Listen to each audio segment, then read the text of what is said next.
Sebanyak 16.287 keluarga penerima manfaat atau KPM di Kota Kendari menerima bantuan tunai atau BLT, kompensasi kenaikan BBM. Setiap keluarga penerima manfaat atau KPM menerima BLT untuk bulan September dan Oktober sebesar Rp300.000.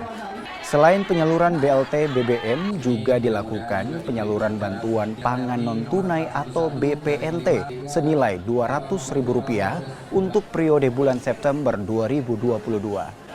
Sehingga setiap KPM menerima total bantuan senilai Rp500.000. Berapa besarannya, Bu? Berapa besarannya kita terima? 500. 500.000, Bu. Gimana, Bu, tanggapan Ibu sendiri? Alhamdulillah. Ibu sangat membantu tidak, Bu, dengan ada? Sangat.